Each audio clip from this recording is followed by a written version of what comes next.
नमस्कार दोस्तों, गुरु नानक केयर्स में सबका बहुत स्वागत है। दोस्तों, क्या होती हैं एलर्जीज, क्या होते हैं एलर्जन्स, क्या कारण रहते हैं एलर्जीज का और क्या उसके साइन एंड सिम्टम्स हैं। लास्ट वीडियो में हमने बहुत ही सरल भाषा में इनकी बेसिक्स इसकी नॉलेज ली डिस्कशंस के दौरान कि एलर्जीज क्या होती हैं और क्यों होती हैं। दोस्तों, एलर्जीज का डिस्कशन के दौरान आपको याद होगा लास्ट वीडियो में हमने एक वर्ड का डिस्कस किया था, that was hey fever. Hay fever क्यों? क्योंकि अब हार्वेस्टिंग सीजन आ रहा है, अप्रोच हो रहा है, तो उसके साथ रिलेटेड जो प्रॉब्लम्स, जो समस्याएं उभर के आती हैं बिकॉज ऑफ हे फीवर, जो एलर्जीज कॉज करता है वो आज का हॉट टॉपिक है दोस्तों। क्योंकि it is the time for hay fever, तो उससे कैसे बचाव करें, कैसे उसकी पहले पहचान करें, साइन एंड सिम्टम्स क्या रहते हैं, और बहुत ही इंपॉर्टेंट, बहुत ही महत्वपूर्ण टॉप की 5 कह लीजिए होम्योपैथिक दवाओं का जिक्र करेंगे एंड में, जो कि हमें हे फीवर या एलर्जिक कफ से हमारा बचाव करे। आइए देखते हैं दोस्तों, क्या होती है एलर्जिक कफ, हे फीवर के सिम्टम्स क्या रहते हैं और कैसे हम उसकी पहचान करें। दोस्तों, हमने देखा है कई सेंसिटिविटी रहती है पेशेंट्स में, लोगों में, और they are sensitive to like pollens, they are sensitive to hay, और एट टाइम्स घर में कई बार पेट्स भी रखे हैं, कुत्ते रखते हैं, कॉमन चीज़ है, लेकिन उनके जो फर है, जो उनकी कोट है, जो उनका हेयर है, वो भी कहीं ना कहीं कुछ पार्टिकल्स हवा में रहते हैं, उस वजह से भी एलर्जी हो सकती है, जिसे हम पेट डैंडर बोलते हैं। दैट कैन बी पॉसिबिलिटी, वो एक एलर्जन हो सकता है। उसके अलावा दोस्तों और जर्म्स रहते हैं जो हम इनहेल करते हैं, बॉडी में हमारे एंटर करते हैं, जिस वजह से हे फीवर या एलर्जिक कफ के सिम्टम्स उभर के सामने आते हैं। ये तो थे दोस्तों कारण। अब देखें साइन एंड सिम्टम्स क्या रहते हैं एलर्जिक कफ के। कफ तो ऑब्वियसली रहती है दोस्तों, ड्राई कफ रहती है, थ्रोट में इचिंग, इरिटेशन रहती है, खुजली रहती है, जिस वजह से कफ अराइज होती है, और नेजल पैसेज में इरिटेशन रहती है। एट टाइम्स नाक से पानी भी बहता है, नेजल डिस्चार्ज रहता है, यहाँ अंडर द आईज हैवीनेस रहती है, अबव द आईज हैवीनेस रहती है, हेडेक रहता है, और उसके अलावा दोस्तों फीवर भी हो सकता है इन सर्टेन केसेस। अब देखा जाए बहुत ही सिंपल लेकिन समझने लायक बात है दोस्तों, क्योंकि ये मिलते जुलते सिम्टम्स फ्लू के भी हैं। कफ एंड कोल्ड जो फ्लू की वजह से होता है, जो कि एक वायरल इन्फेक्शन है। कैसे हम डिस्टिंग्विश करें, कैसे आइडेंटिफाई करें कि ये फ्लू के सिम्टम्स है या वाकई में एलर्जिक कफ है। सबसे सिंपल, सबसे पहले फॉरमोस्ट दोस्तों याद रखिए, जो फ्लू लाइक सिम्टम्स रहते हैं वो कॉन्टेजियस रहते हैं दोस्तों। वो कफ एंड कोल्ड जो वायरल है, जो फ्लू है, वो स्प्रेड होता है थ्रू कॉन्टैक्ट। किसी पेशेंट के सिम्टम्स हैं, वहाँ उसके साथ हमने हैंडशेक कर लिया, कोई हैंकरचीफ, कोई नैपकिन शेयर कर लिया, या कोई स्नीजिंग कफ के वजह से उसने कवर नहीं किया, तो जो उसके कॉन्टैक्ट में आया उसको ये फ्लू लाइक सिम्टम्स हो जाएंगे।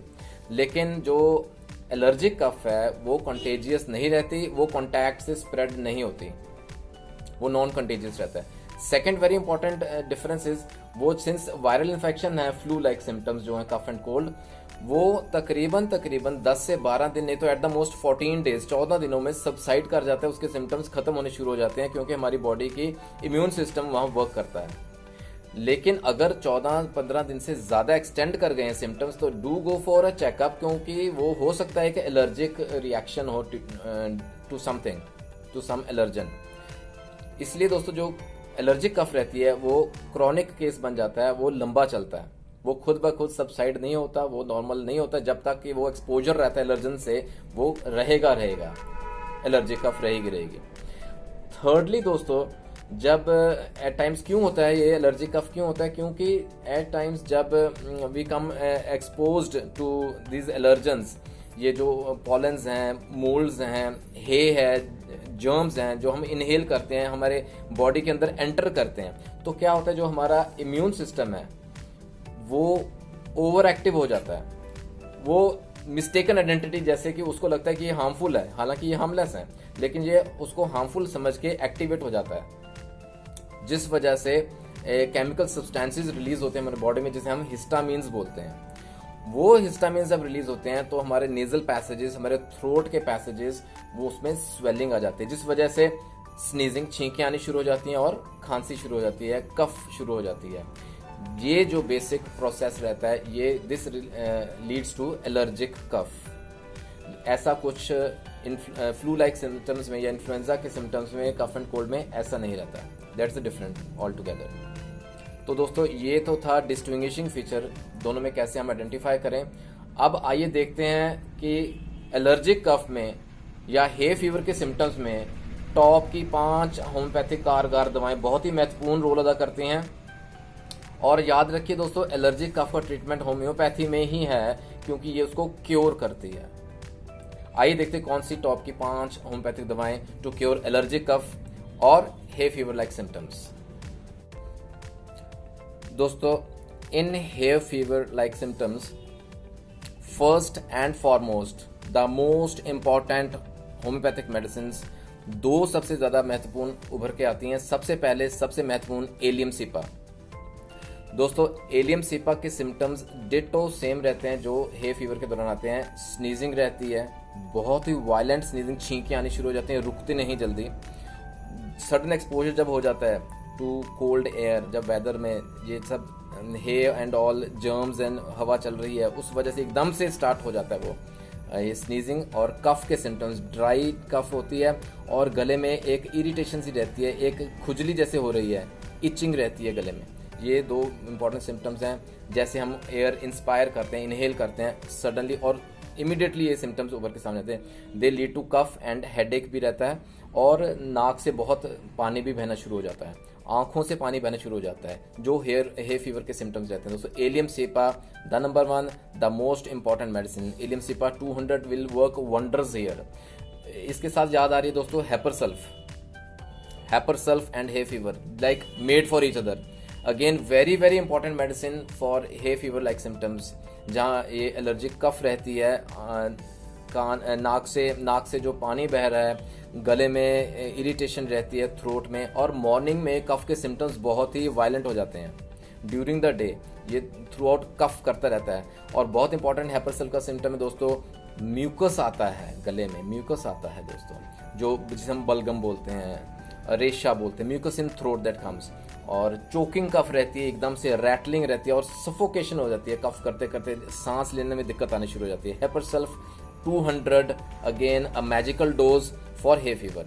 हे फीवर की 2 important medicine Allium cepa and Hepar sulph. उसके अलावा दोस्तों, एलर्जी कफ में बहुत इंपॉर्टेंट मेडिसिन आती हैं। सबसे फॉरमोस्ट एकोनाइट, जहां दोस्तों सडन इन्वेजन रहता है, अचानक जैसे सडन एक्सपोजर हुआ टू कोल्ड एयर और may be to hot air, sudden exposure की वजह से अचानक से सिम्टम्स उभर के सामने आते हैं और एकदम से वायलेंट कफ और स्नीजिंग शुरू हो जाती है। वहां एकोनाइट बहुत ही महत्वपूर्ण रोल अदा करती है दोस्तों। Though it is shortly it can be repeated, aconite 200 हम रेपिटेशन में डोज दे सकते हैं, और इनिशियल स्टेजेस में इट वर्क्स वंडर्स। बहुत अच्छे इसके क्विक रिजल्ट्स हैं दोस्तों, एकोनाइट 200। सेकेंडली दोस्तों, बहुत इंपॉर्टेंट मेडिसिन आती है, वो है ड्रोसरा। ड्रोसरा अगेन 200 ड्राई कफिंग में बहुत इंपॉर्टेंट रोल है, जहां वूपिंग कफ रहती है, एक अजीब सी साउंड आती है जब बच्चा या बड़ा कोई भी कफ करता है, तो वहां ड्रोसरा के मैजिकल रिजल्ट्स हैं।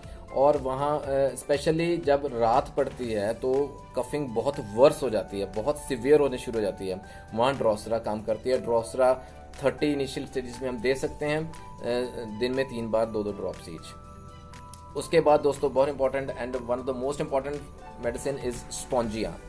स्पॉन्जिया टोस्टर दोस्तों, स्पॉन्जिया भी बहुत महत्वपूर्ण रोल अदा करती है, स्पेशली जहां कफ बहुत सिवियर हो जाती है, जहां हैकिंग कफ बोलते हैं, एकदम से लैरिंग्स में, थ्रोट में हमारी इरिटेशन रहती है, और ड्राई कफ रहती है एयर पैसेजेस में, जहां इरिटेशन रहती है through out in the nasal passages. और उसके अलावा दोस्तों वीजिंग की साउंड आती है, अजीब सी साउंड आती है जब वो कफ करता है बच्चा या बड़ा।